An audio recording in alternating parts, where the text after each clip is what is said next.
Irmãos, vamos ao episódio que marca a celebração da data de hoje, a entrada triunfal de Jesus em Jerusalém, mas desta feita, conforme o Evangelho de Lucas, capítulo 19, versos 28 a 40.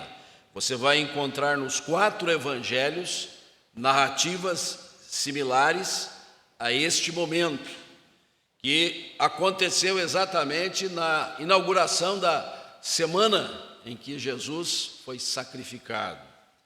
E nós estamos, então, abrindo esta celebração, esta lembrança, exatamente nesta ocasião. E desde já eu quero instar com você que nos acompanhe em toda a programação. Nossos cultos da semana terão estas lembranças da semana chamada Santa, culminando com a outra semana, que será domingo que vem, já na alvorada da ressurreição.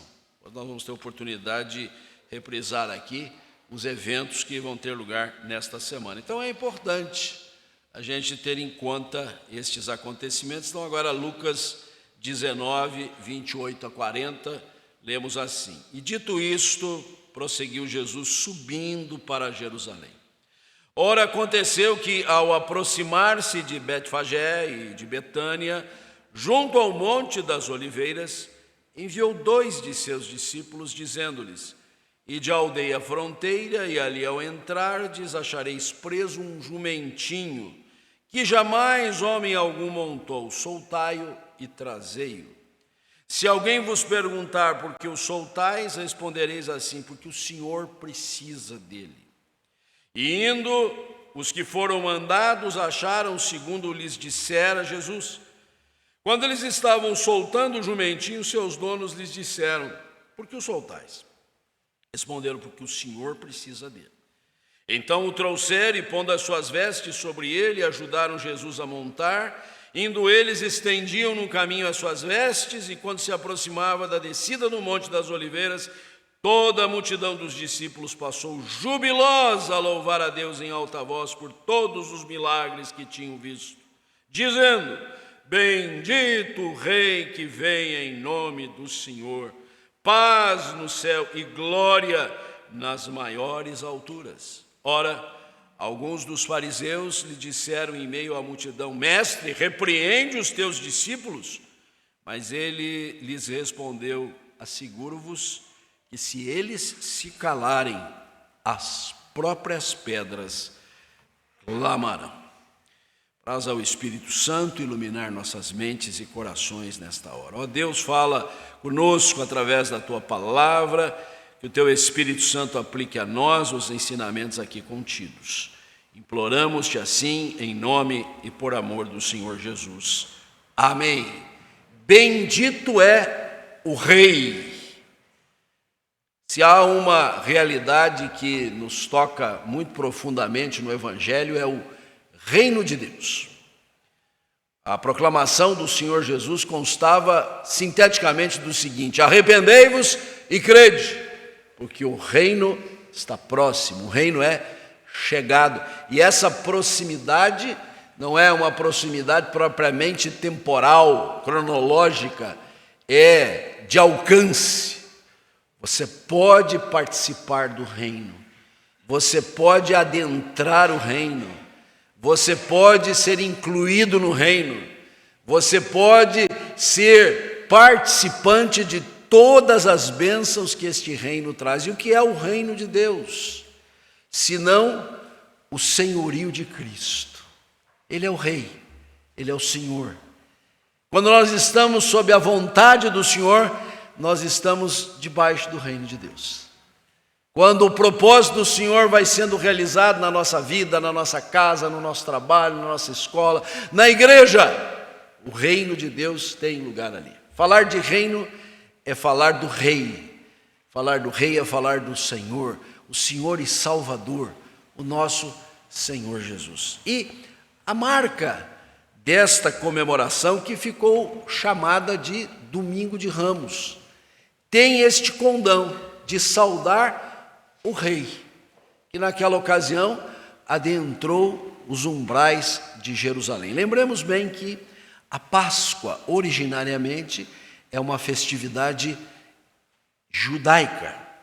Ela foi instituída quando da saída de Israel do Egito, em libertação da escravidão, que houvera por 4 séculos se debatido sobre eles.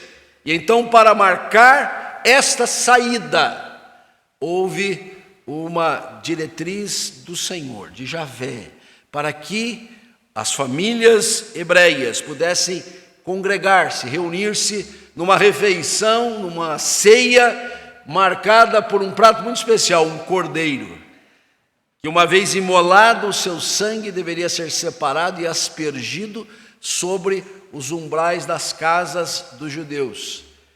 E aquelas vergas de sangue na porta seria o indicativo quando o anjo da morte passasse sobre o Egito, poupasse aquela casa. Foi quando da 10ª praga, a praga que eliminou os primogênitos do Egito, mas ressalvou os judeus. E aquela passagem do anjo por ali, o termo passar é exatamente a palavra Pessah, de onde Páscoa era a passagem do anjo do Senhor, poupando os que estavam sob o sangue. Na realidade cristã, esta passagem, ela tem a qualidade não do sangue de um cordeiro imolado, mas do Cordeiro de Deus que tira o pecado do mundo. E é por isso que nós estaremos ao longo desta semana sempre insistindo no valor, na importância, no significado desta Páscoa cristã. Não é chocolate, não é coelhinho, é o Cordeiro de Deus que tira o pecado do mundo, que morreu pelos nossos pecados, mas ressuscitou para nos dar a vida eterna. No entanto, um domingo antes, já em Jerusalém, quando Jesus estava se avizinhando do seu sacrifício, ele adentrou Jerusalém sob todo este cenário que causou inclusive espécie. O que é isso? Perguntaram as pessoas. O que está acontecendo? Que coisa mais assim exótica, né? Quase que um cenário bucólico. Jesus adentrando em Jerusalém sob apulpos, sobre aplausos de pessoas comuns, simples, mas muita gente, e sob este canto: bendito o Rei que vem em nome do Senhor, paz no céu e glória nas maiores alturas.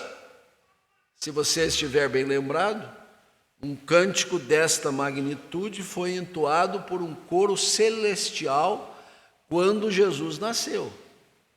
Lá nas campinas de Belém, não muito longe de Jerusalém, quando os pastores se dirigiram para lá, puderam vislumbrar a milícia celestial cantando glória a Deus nas maiores alturas e paz na terra aos homens a quem Ele quer bem. Agora não é coro celestial, é uma enorme multidão entoando esse louvor, mas destacando que o Rei chegou. Bendito é o Rei. E eu queria nesta manhã, à luz deste exposto, falar sobre as marcas do reino de Deus. Estamos falando do senhorio de Cristo, estamos aqui trazendo à lume o valor, a importância, o significado da vontade de Deus na nossa vida. Nisto se consubstancia o reino de Deus, então precisamos conhecer quais são as marcas desse reino. Cada reino tem a sua marca. Muitas nações do mundo ainda estão sob o regime de reinos. Tem o seu rei, sua rainha, tem toda a monarquia ao redor, tem o seu brasão, a sua marca que o identifica. E geralmente isto aponta para algo assim muito elevado, muito destacado, muito nobre. Quais são as marcas do reino de Deus? E aí nós vamos nos surpreender. E aí nós vamos ficar assim até chocados talvez. Mas por outro lado, vamos assumir que nós participamos sim, cabalmente, desse reino. Primeira marca do reino, a completa simplicidade. Não há pompa, não há sofisticação, não há complexidade. O que prevalece é a simplicidade. A diretriz de Jesus naquela ocasião foi para que 2 de seus discípulos, não nominados aqui, eventualmente nem pertenciam aos 12, porque muitos outros discípulos acompanhavam Jesus, foi no sentido de que eles fossem à aldeia próxima de onde eles estavam, para, vendo um jumentinho que estava preso, o desatasse, o desamarrasse e trouxessem a Jesus. Não era o que se esperava de um rei para montar e vir então, sob os aplausos da multidão, entrar solenemente na cidade. Lemos há pouco, no momento da dedicação de dízimos e ofertas, o Salmo 24. No culto às 11 horas nós vamos expor este salmo. Se você quiser continuar conosco, nós vamos trabalhar melhor isso. Mas este é um salmo exatamente que saúda o rei vitorioso. E o que se diz naquele salmo? Levantai, ó portas, as vossas cabeças, levantai, ó portais eternos, para que entre o Rei da Glória. Como é que se esperava esse Rei da Glória? No mínimo, num animal mais vigoroso, né? Num manga larga marchador, né? Deve ter gente aqui que entende cavalo melhor do que isso, né? Um árabe, o presbítero Pedro está me ajudando, que é meio da área aí, né? Um cavalo árabe, marchador, um jumentinho, onde já se viu, era para causar espanto mesmo. Porque o Rei Altíssimo não depende destes arranjos, destas circunstâncias muitas vezes manipuladas. Ele é Rei eterno, Ele é dono, Senhor do céu e da terra, mas Ele vem de um modo singelo, de um modo que nos impacta pela sua simplicidade. E mais do que isso, quando então ele monta esse animal, as multidões dizem, mas aí está vendo o rei. Reconheceram o rei, na sua simplicidade, não se iludiram, é o rei mesmo. Foram impactados pela presença doce, suave, maravilhosa, carismática de Jesus, e foram às ruas para entoar o canto de louvor. E aí se viram na seguinte circunstância: o que nós temos para reconhecer que é Ele mesmo? Tiraram os seus mantos. O outro evangelho acrescenta: e foram arrancando folhas de palmeiras, ramos de palmeiras, daí o nome Domingo de Ramos, para fazer uma pavimentação por onde o rei ia passar.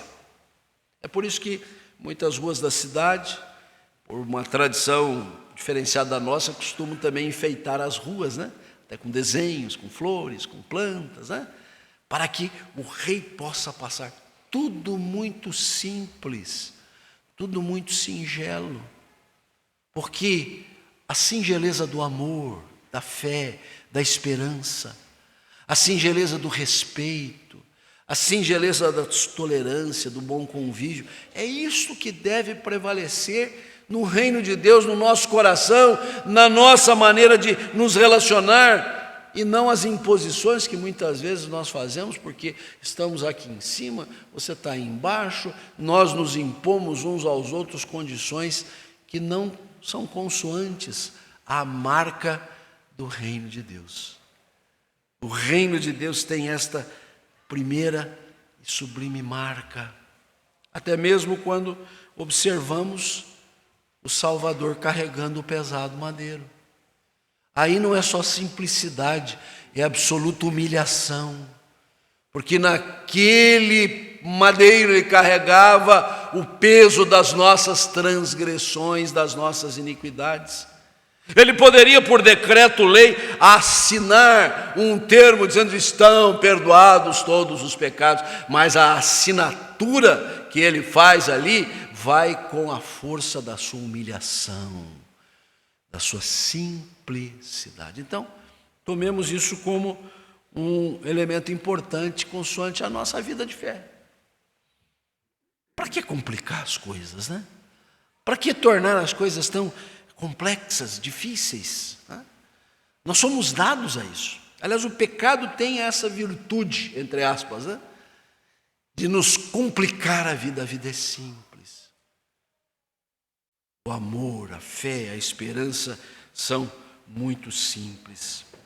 Segunda marca que eu quero trazer aqui, além da simplicidade, o reino é marcado por total disponibilidade. Porque assim que Jesus orienta os 2 discípulos para ir à aldeia vizinha, desprender o jumento e trazê-lo, soltai-o e trazei-o, há uma questão: se alguém vos perguntar por que o soltais, porque o jumento não era um animal que estava ali sem dono, tinha um dono, alguém deixou amarrado ali, inclusive fez bem de deixá-lo amarrado, porque não ficar solto, né? Então era de alguém, pertencia a alguém aquele jumento, não era um animal perdido, né? Às vezes as pessoas aí adotam pets, né, que ficaram jogados na rua, normalmente os cães, né, e com muito carinho acolhem na sua casa, mas alguns ficam perdidos na rua. Aquele jumento tinha dono, tanto que estava amarrado. Mas se alguém perguntar por que o soltais, vocês vão responder assim, versículo 31, o Senhor precisa dele. Notável esta resposta aqui, foi cabal. Os outros evangelistas também apontam esse detalhe na sua narrativa. Veja bem, eu estaciono meu carro aqui e ele fica no nosso estacionamento, e alguém chega ali e vai entrando no meu carro, né? E vai ligando, e alguém diz: vai levar o carro por quê? Não, porque o reverendo Hector precisa do carro. Então pode levar, não tem problema, né? Você faria isso? Por que o Hector? O Hector me ligou, não me disse nada, né? Simplesmente assim, uma disponibilidade para servir, sem questionar, sem indagar razões, motivos, sem complicar as coisas, como vínhamos falando. O reino tem essa marca em que, quando nós nos colocamos sob a égide da vontade, do propósito do Senhor, nós nos tornamos disponíveis. Senhor, onde queres que sigamos? O que queres de nós? Qual o teu propósito para a nossa vida? Eis-nos aqui. Profeta Isaías, num ano muito crucial de mudança de governo, ele ficou impactado: como será a nossa nação? E o Senhor se revelou a ele como soberano rei, santo Deus, e ele reconheceu os problemas que havia na nação, mas o Senhor foi lá, curou toda a mágoa, todo o peso de pecado do seu coração. E aí o Senhor diz assim: quem vai por nós? Quem se dispõe a fazer a obra? E a resposta do profeta foi: eis-me aqui, envia-me a mim. O reino tem essa marca. O reino no qual nós estamos inseridos não é um reino em que a gente fica perguntando demais quais as condições, o que se oferece, quando é que a gente pode escalar na estrutura da igreja. Não, eu estou aqui pronto para servir. Qual é o serviço que tem para fazer? Vamos arregaçar a manga, vamos trabalhar. Está precisando de gente para ajudar aqui na entrada, de gente para cuidar de crianças, gente cuidar da música, gente cuidar da ação social, gente cuidar do ensino. Tem essa disponibilidade, o Senhor precisa. Impressionante isso. Porque o nosso Deus se basta a si mesmo. Nosso Deus, em sua natureza essencial, é um Deus que é autossuficiente. Ele não precisa de nenhum de nós a rigor, mas Ele se faz precisar. Ele diz: eu posso fazer tudo sozinho, mas eu quero contar com você. E inclusive eu conto com você que, se disponibilizar para me servir, eu vou dar toda a condição, eu vou capacitar, eu vou derramar o meu poder, a minha graça sobre a sua vida. Mas o que vale é a atitude de disponibilidade. O dono do jumento, não temos aqui exatamente se ele chegou na hora ali e disse: mas por que está tirando meu animal aí, né? O fato é que bastou a resposta que Jesus colocou nos lábios do dos discípulos. Se perguntar a Deus, o Senhor precisa, e quando o Senhor precisa, é bom a gente comparecer. Quando sentimos o apelo no âmago do nosso ser, o Senhor nos convocando, o Senhor nos chamando, o Senhor nos vocacionando, não é bom resistir. Precisamos de braço na vida da igreja. Precisamos de mais gente disponível. Gente que se apresente nos termos de Isaías. Envia a nós, eis-nos aqui, Senhor. Estamos prontos para o que der e vier. O Senhor pode sim contar conosco. Mas há mais elementos nesta cena do Domingo de Ramos que trazem marcas do reino de Deus. Depois da completa simplicidade, a total disponibilidade, a expressiva generosidade. Então, finalmente, o jumento chegou, as multidões estavam ali para saudar o Senhor Jesus, mas ocorreu aos discípulos imediatos de Jesus que não convinha que ele sentasse no animal, no pelo, né? Era importante ali ter uma cela que acomodasse Jesus mais confortavelmente. Via de regra, as celas são muito bem trabalhadas, de couro, de outros elementos, né? Trazer o conforto àquele que vai troteando o animal, seja um cavalo mais forte, seja um pequeno animal, mas não tinham. Tudo foi muito improvisado naquele momento. No entanto, é interessante ler no verso 35 que, ao perceberem que não estavam prontos para dar o melhor conforto ao Senhor Jesus, também improvisaram aqui e trouxeram e, pondo as suas vestes sobre ele, ajudaram Jesus a montar. O que é que você tem à mão? O que é que você tem disponível para servir? Eu não tenho uma cela. Eu não preparei uma cela para Jesus montar. Eu não tenho todas as capacidades, os dons, as condições para fazer um trabalho maravilhoso, para ser o grande pregador das multidões, para ser o músico de excelência na igreja. Não tem problema. Você pode tirar as suas vestes, o seu manto simples e colocar sobre o jumentinho para que Jesus possa montar uma generosidade do seu coração. Você apresenta o que você tem. Você não sonega o que o Senhor já te deu. Você não retém consigo aquilo que o Senhor já colocou à sua disposição para o serviço cristão. Na multiplicação de pães e peixes, desafiados que foram a alimentar a multidão, sem ter recursos, alguém diz, mas tem um rapazinho aí que tem 5 pães e 2 peixes. Não vai dar para nada, mas se o senhor quer saber, é isso que nós temos. Aquele rapazinho, se tivesse ouvido assim, olha, acho que vão pegar o seu lanche. Ele diz assim, vão não, eu vou sumir no meio da multidão aqui, vou entregar a minha merenda, né? Eles é que não se prepararam, né? Acharam que ia ficar poucos minutos aqui, passar de eu trouxe minha merenda e ia reter aquilo. Mas ele não reteve, ele foi generoso. Ao ser abordado por um dos discípulos, certamente, disse assim, você pode emprestar para a gente isso aí um pouquinho? Ele não sonegou, ele dedicou, ele ofereceu, ele colocou ao propósito maior que o Senhor tinha. O que você tem na mão? Você tem 5 pães e 2 peixes, certamente tem mais do que isso. Não evidentemente agora aqui no culto, mas você é uma pessoa que foi dotada, capacitada. O Senhor já lhe conferiu talentos.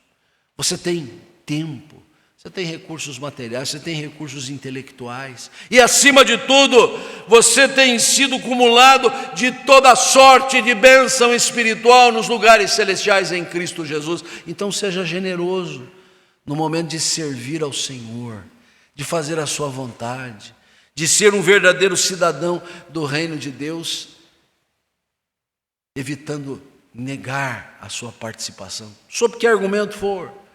Dar a justificativa que lhe venha à mente, Senhor, nada será impeditivo de eu mostrar a minha generosidade.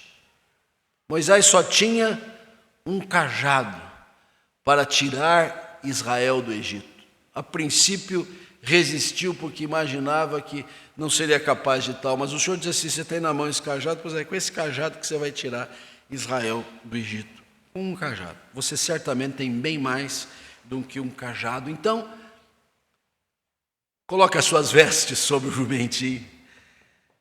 Quase que improvisadamente, o Senhor Jesus vai tomá-la como uma sela para, por esse intermédio, valer-se de você. Usar o que você tem para a sua glória. Seja generoso diante de tanta generosidade que o Senhor já acumulou você. Marcas do reino de Deus. A esta altura a gente já precisa ver agora o conjunto da obra, né? Afinal de contas, tem um jumentinho, está selado, as multidões fazem uma estrada improvisada para Jesus passar. E agora, qual vai ser a demanda? E o versículo 37 nos diz assim, que já chegando no Monte das Oliveiras, que já é Jerusalém, toda a multidão dos discípulos passou jubilosa a louvar a Deus em alta voz. Marca do reino de Deus, a plena felicidade. Ressalto aí a expressão jubilosa, multidão feliz, multidão alegre, multidão saltitante, porque motivos não nos faltam para o regozijo. Razões sobejas temos para manifestar um sorriso na face e, acima de tudo, uma alegria no coração. E por que razão, muitas vezes, nós revelamos tristeza, lamento, queixume, ficamos murmurando, reclamando? Há uma tendência do coração humano a olhar os aspectos negativos, indiscutivelmente, né? É o quadro branco, absolutamente alvo, mas que ali no meio tem um pontinho preto que pingou de uma caneta, que alguém esbarrou. Todo mundo vai ficar olhando para o pontinho preto e vai ficar se perguntando: o que esse pontinho preto está fazendo ali? Atrapalhou tudo, estragou tudo, tirou a brancura do quadro. Perdemos de vista tudo mais. Ficamos concentrados naquele pequeno pontinho. Certamente nós temos sido cumulados por toda sorte de graça, de maravilhas, de amor do Senhor. E se fôssemos fazer o balanço, indiscutivelmente é muito mais favorável. É preciso agora ir na direção dessa multidão, que diante do quadro da presença do rei, e o rei presente é sinal de que a vontade do Senhor vai ser feita, e ela sempre é boa, agradável, perfeita. Então só há que buscar-se regozijo, plena felicidade. A multidão jubilosa passou a louvar a Deus, porque o louvor a Deus é uma expressão do coração alegre. Um coração regozijante, ele não fica contido, ele quer agradecer, ele quer louvar, ele quer expressar a sua gratidão, o seu reconhecimento. E aí é impressionante, porque quando nós somos tomados pelo espírito do louvor, até as lutas que nós estamos passando, elas ficam subjugadas. Não estou negando a dor que talvez esteja afligindo a sua alma, o momento delicado que você está passando, a crise que está tomando conta do seu coração. No entanto, o espírito do louvor sobrepuja, e você consegue louvar ao Senhor mesmo diante das lutas, dos reveses, das crises. Você suplanta tudo isso, porque você é dominado por essa marca do reino, plena felicidade. Uma felicidade que não é suscetível de circunstâncias. Está tudo bem? Está tudo bem. Está tudo mal? Está tudo bem também. É assim o proceder do cristão. Está leve, está solto, está saudável, está ótimo. está doído, está sofrido, está pesado, está tudo bem. A felicidade não está refém das situações. A multidão passou jubilosa, louvando o nome do Senhor. E aí o coro se assomou, cresceu. O louvor estava tendo como pauta essa declaração que nos acompanha desde o início: bendito é o Rei que vem em nome do Senhor, paz no céu e glória nas maiores alturas. Mas isso provocou contrariedade. Isto provocou assombro de pessoas que não estavam conectadas no reino. E aí é importante reconhecer que uma das marcas do reino, nós que estamos no reino, é estar preparado para a contrariedade. Você está cheio de disponibilidade, você vive na simplicidade, você tem a marca da alegria do Senhor, da felicidade, você tem a generosidade, mas pode saber que vai ter gente que não vai gostar. Alguns dos fariseus disseram em meio à multidão: mestre, repreende os teus discípulos. Estão considerando você muito mais do que você é um rabi, você é um ensinador, você é até um profeta para muitos, não para todos. Era esse o pensamento das autoridades religiosas. Não podiam vislumbrar o Filho de Deus ali naquela condição, né? Não tinham essa percepção. Então, agiram de maneira contrária, opositora.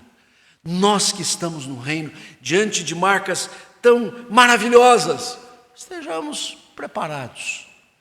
Muita gente não vai gostar, muita gente vai se sentir contrariada.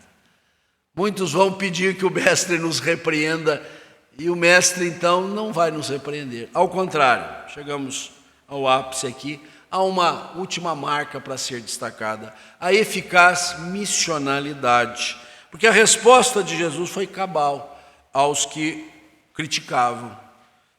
Se eles se calarem, as próprias pedras clamarão. E essa declaração de Jesus aponta para o dever da evangelização.